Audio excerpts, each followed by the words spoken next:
The Kraft Foods Company presents Harold Perry as the Great Gildersleeve.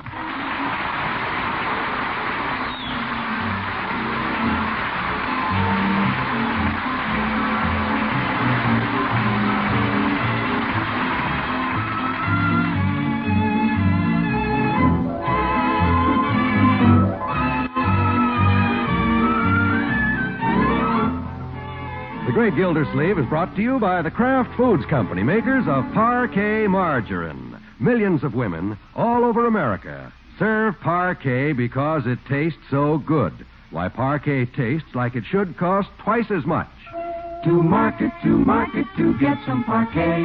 Home again, try it today. You'll like it, you'll love it, like millions who say their favorite margarine is Parkay, Parquet margarine, made by Kraft.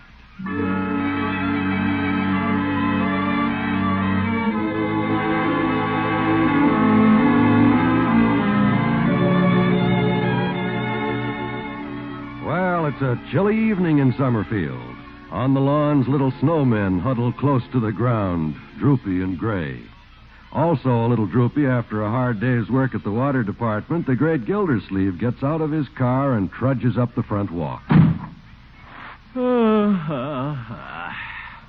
Another day, another dollar. Unless Congress raises taxes again. Hey, there's a lot of ice on the sidewalk. More slippery than I thought. Hey, this is like glass. Now I can just get up these steps without falling. Gee, that was close. Hope I can make it to the front door. Made it. Safe at home.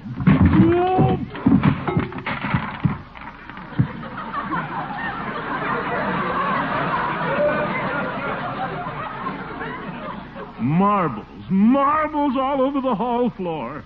Leroy! Mr. Gildersleeve, you hurt yourself? I don't know yet, Bertie. Marbles. I bet you slipped on them. Well, that could be, Bertie. Where's Leroy? He's upstairs in his room. Said he ain't feeling so good. When I get through with him, he'll feel a lot worse.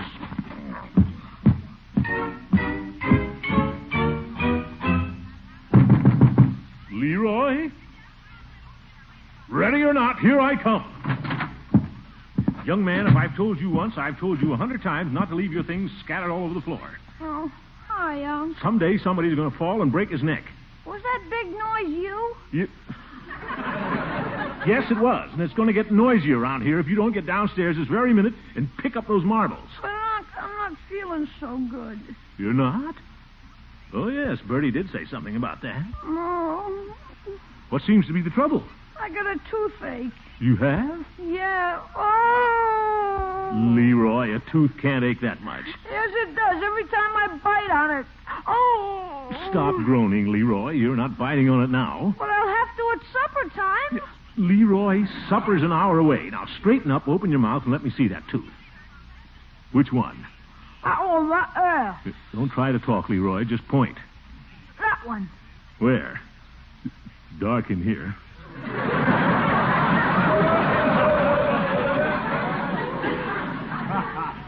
They all look alike to me.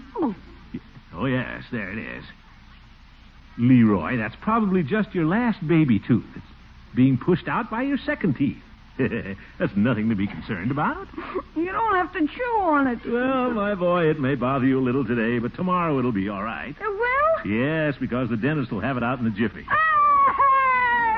Now, Leroy. I don't want to go to the old dentist. Leroy, but that baby tooth has to come out. You know that. If you won't go to the dentist, I'll have to pull it. You? Oh, my goodness. I can pull it out just as well as the dentist, Leroy. All I need is a piece of string. But, Unc, it'll hurt. That's nonsense. Let your old uncle pull it. Oh, Or go to the dentist. Okay, you pull it.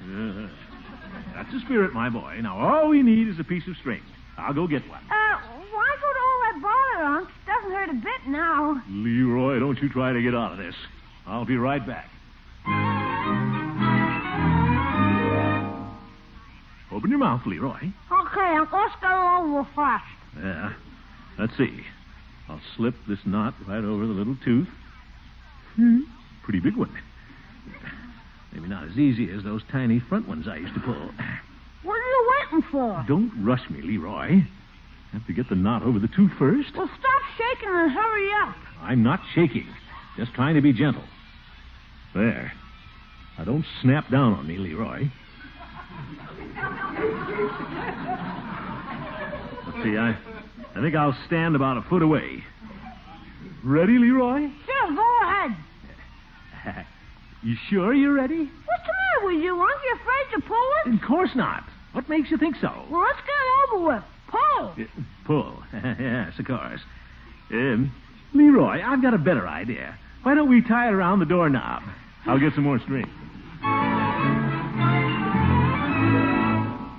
You see, Leroy? This'll make it easier on everybody. Now, all I have to do is slam the door. Wonder if Marjorie would like to do that. Now, this is the night she's staying at Francie's. Hurry up, Unc. You're making me nervous. All right, my boy. Get set. I'm set. Gosh, slam it. Yeah, slam it. Now, I'll slam it on the count of 3. 1, 2... We'll start over. 1, 2... Bertie! Oh, for corn's sakes.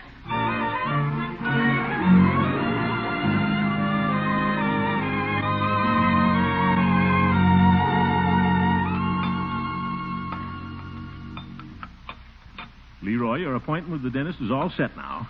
4 o'clock this afternoon. Oh, do I have to go? The tooth has to come out. And don't try to get me to pull it again. That's a dentist's job. Well, it was your idea. Pass the toast, Leroy. Okay. Have some yourself? I don't want any. Now, Leroy. More coffee, Mr. Gill, please? Yeah, thank you, Bertie. Bertie, Leroy doesn't want to go to the dentist this afternoon. Isn't that silly? I don't know, Mr. Gillsleeve.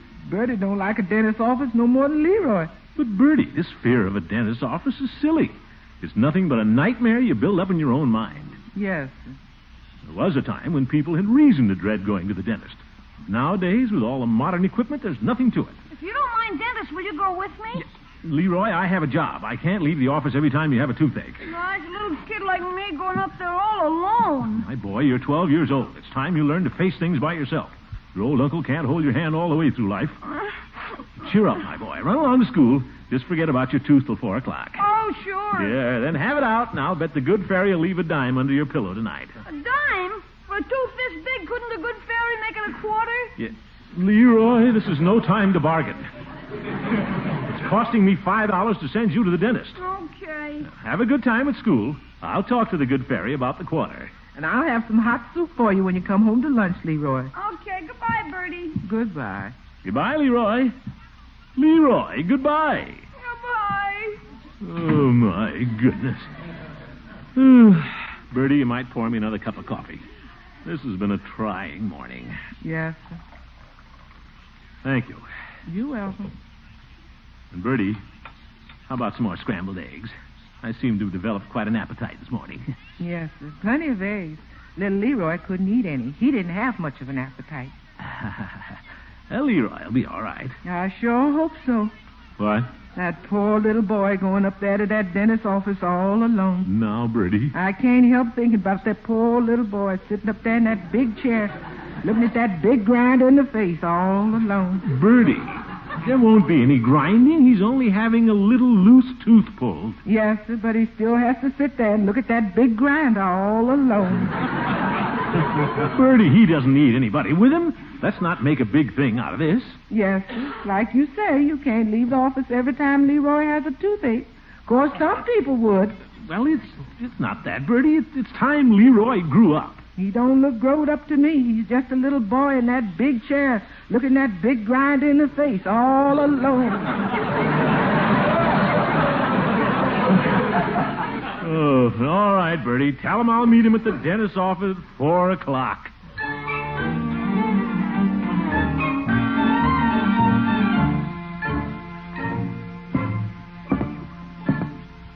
Well, I'm going to spend part of the afternoon with Leroy so he won't be all alone. Bessie and I had better get the water report out this morning. Good morning, Bessie. Bessie? Bessie? Where is that girl? Oh, here's something in her typewriter. At least she started working on the report. Let's take a look and see how much she's done. Yeah. Dear Mr. Gildersleeve, I've gone out for a malted milk. Oh, my goodness. At 9:15 in the morning? You suppose she drinks those for breakfast? Ooh. No wonder she never gets any work done around here. I'm going to have to do something about that girl. Yeah, there she is now. Bessie, come in here and take a letter. I'll be glad to, Mr. Gildersleeve. Care to have me sit on your lap? Hooker, what are you doing pussyfooting around my office so early in the morning? Well, I was wondering if you'd care to step out and have a cup of coffee with me, Gildy. Judge, Bessie's already out having a malted milk. What kind of a water department do you think I run around here? Well... Wait till she comes back, then we'll go out for coffee. Just as you like, Gildy. And I've got to come back and clean up a lot of work, Judge. I'm taking Leroy to the dentist this afternoon. Oh? Is the boy having trouble with his teeth? No, he's going to get his first shave. What? Skip it, Judge, skip it. Just having his last baby tooth out, and he was a little nervous about going alone. Isn't that silly? Not at all, Gildy. I remember I hated to go to the dentist when I was a boy. Are you trying to tell me they had dentists in those days? Gildy? What are you laughing at? You're right at that age when your dental work is about to begin. What do you mean? How long since you had a checkup, Gildy? Checkup? Well, I have a checkup every 6 months. Unless something comes up. Business or something. Answer the question, Gildy. How long has it been? Well, I've been pretty busy. You big fat faker, you. Gildy, I'll bet you haven't been to the dentist in 5 years. 4. I mean... My. I'd hate to be in your shoes. A lot can happen in 4 years. Oh. Bessie, is that you? Yes, Mr. Gildersleeve? Is that you? Yes, Bessie. And this is Judge Hooker. I know. Good morning, Judge Hooker. Morning, Bessie. Bessie, you and your malted milk have been keeping me waiting. Oh, I'm sorry I took so long, Mr. Gildersleeve, but it was so thick I had to eat it with a spoon. Yes. Let's get down to business. What are my appointments, Bessie? The judge and I want to step out for a cup of coffee. Oh, I have them all written right down here on my pad. Well, you have a very efficient secretary, Gildy. Judge, how did you ever get to be a lawyer? Go ahead, Bessie. Yes, sir. Now, let me see. At 10 o'clock, you have an appointment with the Commissioner of Streets, Bridges, and Sewers. Well, let's postpone that till tomorrow. And at 11 o'clock, you have an appointment with the mayor. I'll be there. Anything else, Bessie? No, sir. Oh, except at 4 o'clock, you have an appointment with the dentist. Bessie, that's Leroy's appointment. I'm just going along with him. Oh, but Mr. Gildersleeve, the dentist called this morning and made it your appointment, too. Huh? Well, he said you were overdue for your own checkup, so he could take you both at the same time. What? Shut up, you old goat.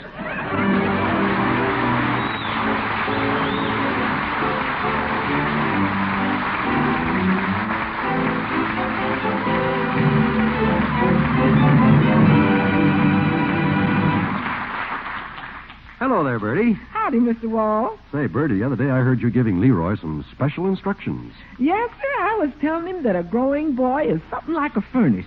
You got to keep him stoked up with plenty of nourishment during these cold days. Now, parquet margarine. Now, there's one of those real nourishing foods, Mr. Wall. Ah, certainly is, Bertie. And parquet tastes so good. It's one nourishing food I don't have any trouble getting Leroy to eat. Well, I guess that luxury flavor is what everybody notices when they try parquet. It has, well, such a light, such a delicate flavor, even though parquet costs only about half as much as the most expensive spreads. No matter how you prefer to use parquet, for cooking or on hot vegetables or as a delicious spread on rolls or bread, that luxury taste is what you notice and you remember. Sure is. That parquet tastes like it should cost twice as much. So, friends, next time you go to the store, why not ask for parquet? Enjoy the light, delicate flavor of a margarine made from the selected products of American farms. The delicious luxury spread that tastes like it should cost twice as much. That's Parkay, Parquet margarine, made by Kraft.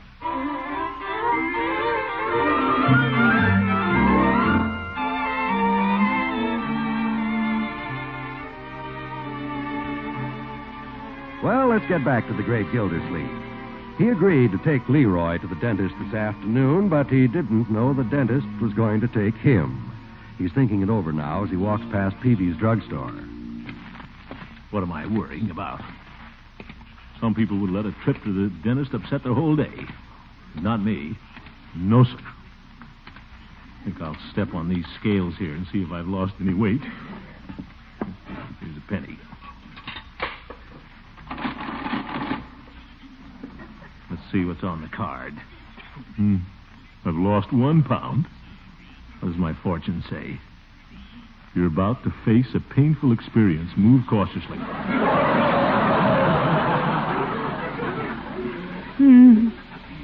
Maybe I'd better try it again. These machines are always a little off. Let's see. What's on the back of this one? You are about to face a painful experience. Move cautiously. Don't worry, I will. I think I'll go in Peavy's for an aspirin. Hello, Peavy. Well, hello, Mr. Gildersleeve. I noticed you weighing yourself out there. Yes, Peavy. In fact, I noticed you weighed yourself twice. Right again. Well, if our scales didn't prove satisfactory, the pharmacy will be glad to refund your penny. That won't be necessary, Peavy. Give me a Coke. Very well. Give me some aspirin, too. Aspirin, you say? That's what I said, Peavy. You didn't take them both at the same time? Yes, Peavy. My, you must be taking this trip to the dentist seriously. What do you know about my trip to the dentist? The judge was in. That old busybody. And Mr. Gildersleeve, speaking for Peavy's Pharmacy, may I extend our sympathies. What? And if you should need any medication or sick room supplies... Please, Peavy, I won't need any of those things. My teeth are all right. And then why are you so worried? Well, I just don't like the dentist's attitude. How's that? He called my office at the last minute when I had a lot of work to do and disrupted my whole day. I might just take my business somewhere else. Well, if you're in the market for a new dentist, there's that fellow on the second floor across the street, Dr. Hatfield. Oh, yes. Is he any good, Peavy? Well, he's got somebody always in the chair. You can see him working up there at the window now. Oh, yes. Well, he's got his sleeves rolled up. Looks like an extraction job from here. Extraction? You know, Mr. Gildersleeve, when things are slow here in the pharmacy, I spend many an afternoon watching Dr. Hatfield in action. What a pleasant pastime, Peavy. Well, it does pass the time. Saw a fellow up there just the other day. He was in the chair 4 hours. He was? Yes, he and Dr. Hatfield had quite a tussle. Looked like a regular wrestling match. You must have needed a lot of work. I understand the poor fellow hadn't been to the dentist in 2 years. 2 years? How long has it been since you visited the dentist, Mr. Gildersleeve? Well, I think it's... Never mind, Peavy. It's none of your business. The judge already told me 4. But that doesn't make any difference. I'll bet I'll be out of the dentist's chair in 15 minutes. Well, no, I wouldn't say that. Oh, I'm getting out of here.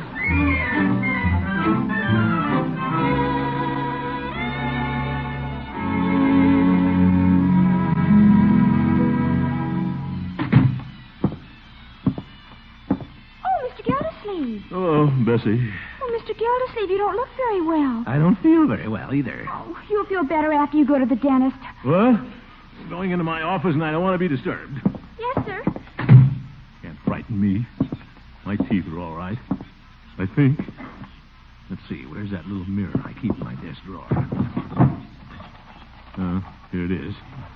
Well, let me see. Over. Buzzer. Yes, Bessie? Oh, Mr. Gildersleeve, I forgot to tell you. Miss Fairchild telephoned while you were out. Adeline? Yes. Shall I call her back? Not now, Bessie. I'm busy. Yes, sir. Let me see. My teeth look pretty good. Sure. I don't know, though. 4 years is a long time. Could be trouble underneath. Wonder if he'll have to drill. Well, what if he does? Dentist drills don't bother me. Just wonder what Doc Cobb will do to me this afternoon. Well, Mr. Gildersleeve, climb right up here in the chair. Oh, thank you, Dr. Cobb. Nice, soft chair. We believe in making our patients as comfortable as possible. Oh, yeah. We haven't seen you for about 4 years, have we? I'm sure you won't find anything wrong, Dr. Cobb. I take very good care of my teeth. Open wide. Brush them twice a day, up and down. Good for you. Open wide, please. Wide, oh, yes. I'm sure you won't find anything. Well, Huh? what do we have here? Oh, that tooth's a little sensitive, Doc. It's your cold hands. But I'm sure you won't have to drill. You see, Doc, what are you doing? This won't hurt a bit. But... Oh, stop that! What the... Bessie, get your hand off that buzzer. But, Mr. Gildersleeve, I always buzz you when someone comes in. Leroy's here. Leroy? Hi, Unc. Leroy, what are you doing down here? What's the matter? Nothing. Everything's great. I just saw Dr. Cobb and canceled my appointment. What? Look, Unc, no tooth. He came out while I was chewing some taffy. Neat, huh? Well, yes, Leroy. Did Dr. Cobb say you're all right? Sure. He said he's glad it turned out this way. Now he can spend the extra time on you. What? Sorry, Unc. I know how you feel. Yes. Well, so long, Unc. I want to go show Bertie. Leroy. Yeah? Never mind. Go ahead, my boy. He wouldn't want to go with me.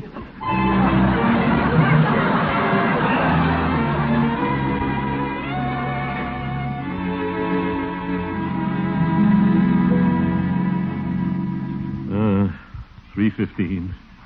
45 more minutes, then I go to the chair.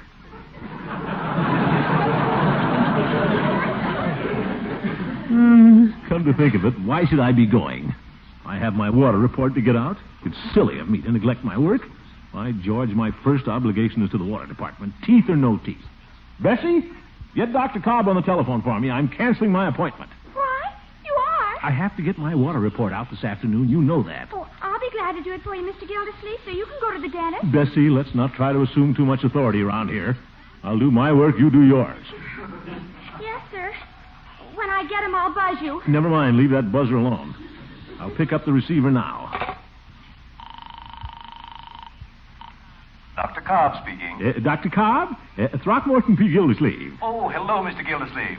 I suppose you know Leroy got rid of his trouble all right. Oh, yes. Well, now, about my appointment for 4 o'clock. I'll be all ready for you, Gildersleeve, and it's nice of you to call and confirm it. Huh?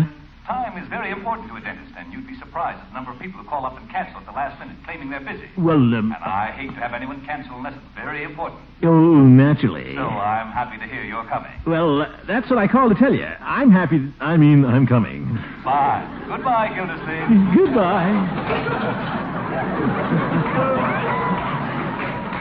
Trapped. Bessie, Yes, sir. I'm going to the dentist after all. You may get out the water report. But, Mr. Gildersleeve, I thought you said... Get busy on the report, Bessie. It's time you assume some responsibility around here.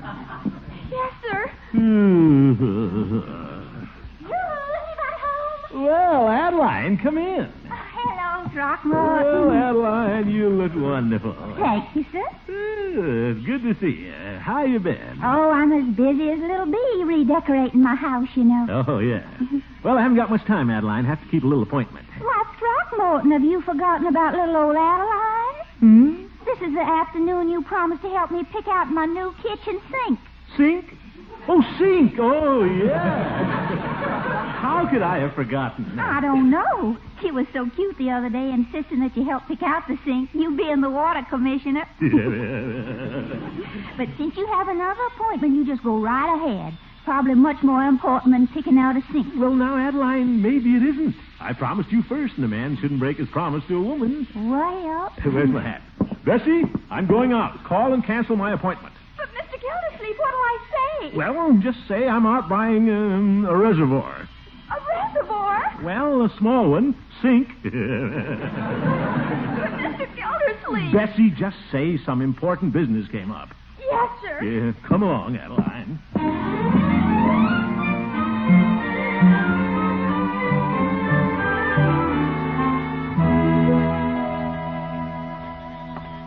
Well, Adeline, we've got the whole afternoon. Where'll we look first for your sink? How about Hogan Brothers? That's too easy. We'll find it there.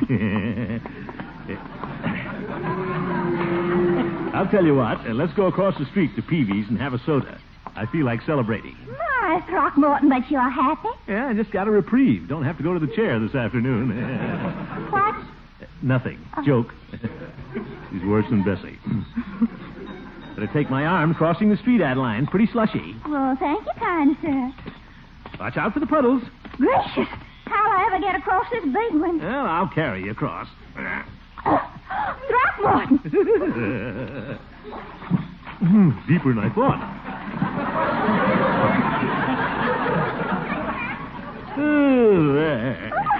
No mercy. You're strong. Put me down now. I don't think I will. Let's go look for another puddle. Oh,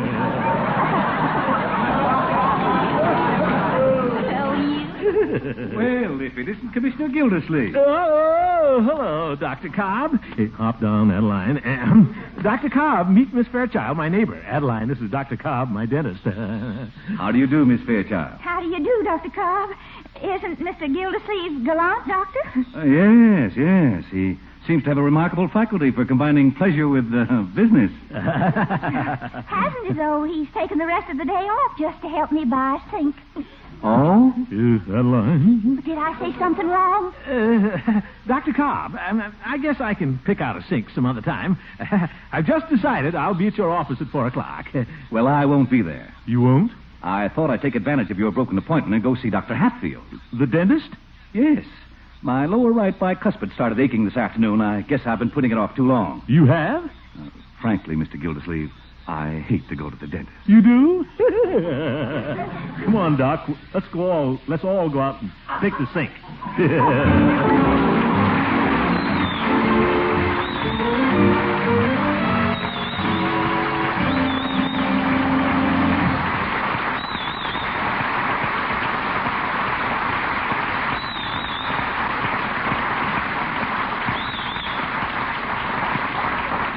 When it comes to using delicious spreads on piping hot rolls or crisp toast, you can't get too much of a good thing. And Parquet margarine is a perfect spread to use. Every touch of Parquet makes baked goods and hot breads taste better. That's because Parquet is prepared with all the care of a rare luxury food from the selected products of American farms. Yet this same margarine, so light, so delicate in flavor, costs only about half as much as the most expensive spreads. Tomorrow, get a pound of Parquet. It's nourishing. It's reinforced with 15,000 units of essential vitamin A. And it tastes so good. It tastes like it should cost twice as much. That's Parkay, Parquet margarine, made by Kraft.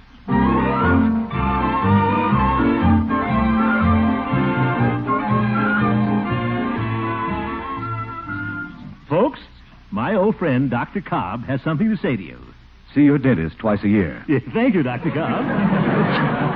That's what I'm going to do, too, from now on. Good night, folks.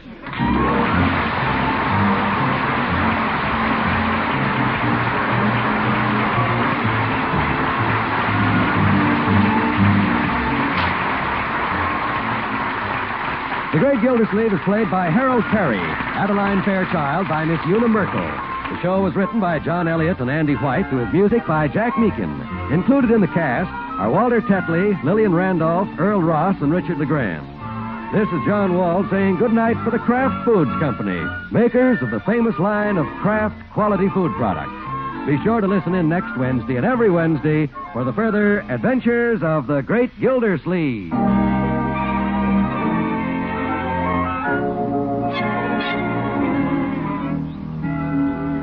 Do you ever get hungry for a piece of mellow good aged American cheese?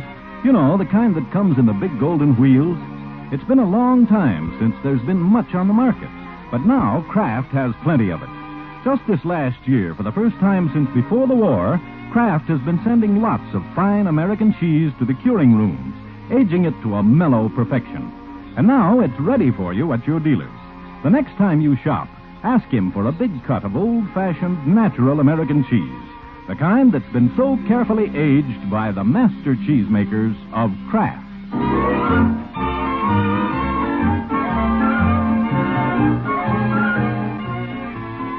This is NBC, the National Broadcasting Company.